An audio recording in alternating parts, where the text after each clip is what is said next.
আল্লাহর কাছে শুকরিয়া যে বেঁচে গেলাম। আমাদের গ্রুপে একটা স্লোগান আছে, use helmet, ride safe.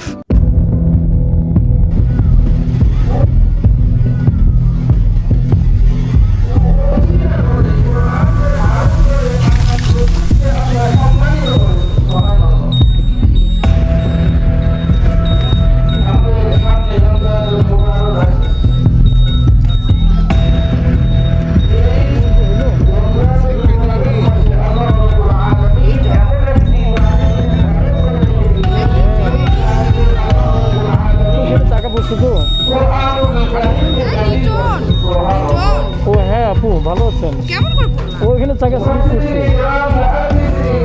Jam ছিল তো, আমি কাটা নিয়ে যেতে যাচ্ছি।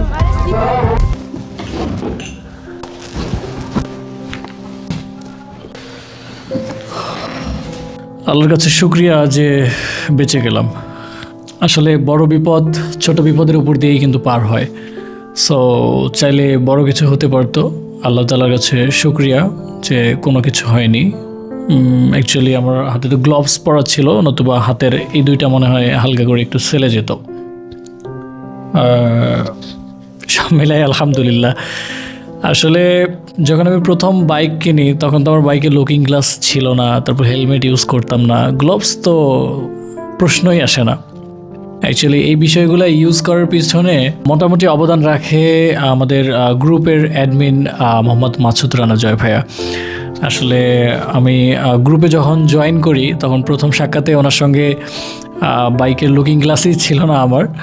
সো উনি শুরুতেই বলে দিছিল যে আমাদের গ্রুপে থাকতে হলে অবভিয়াসলি লুকিং গ্লাস থাকতে হবে, হেলমেট পরিধান করতে হবে, gloves, riding jacket, riding pant, এক কথায় সেফটি গিয়ার যা যা প্রয়োজন সমস্ত কিছু। সো হ্যাঁ, গ্রুপে না আসলে হয়তো বা আজকে বড় ধরনের ক্ষতি হতে পারতো। থ্যাংক ইউ সো মাচ জয় ভাইয়া। আসলে আপনার ইনস্ট্রাকশনগুলো শুধু বাইকার হওয়ার জন্য নয়, অনেক সময় জীবন ঝুঁকিপূর্ণতার ক্ষেত্রেও কাজে আসে। সো গ্রুপে না আসলে হয়তো বা এই জিনিসগুলো মেনটেন করা হতো না, হেলমেট, গ্লাভস, আদার্স যে সেফটিগুলো রয়েছে এগুলো হয়তো বা করা হতো না। সো সব মিলায় আলহামদুলিল্লাহ আল্লাহ পাক বাঁচিয়েছে। আপনারা যারা বাইক রাইড করেন অবভিয়াসলি হেলমেট পরিধান করবেন, গ্লাভস। আসলে এই যে দেখেন আমি পড়ে গেছি, আমার হাতটাই আগে কিন্তু মাটিতে চলে গেছে। সো আমার হাতের কিন্তু ক্ষতি হতে পারতো। সো এই যে গ্লাভস ছিল, গ্লাভসের ওই গ্লাভসটার এইখানে কিন্তু হচ্ছে অনেকটাই সেলে গেছে। দেখছেন প্লাস্টিক কতটা শক্ত, হাত তো অনেক সফট হয়। সো এই প্লাস্টিকটা পর্যন্ত হচ্ছে গিয়ে উঠে গেছে এই যে। সো হাতের এই চামড়াটা কিন্তু সেলে যেতে পারতো। সো গ্লাভস থাকার কারণে আলহামদুলিল্লাহ বেঁচে গিয়েছি। সো অবভিয়াসলি গ্লাভস পরবেন, হেলমেট তো মাস্ট বি, আর লুকিং গ্লাস অবশ্যই রাখবেন।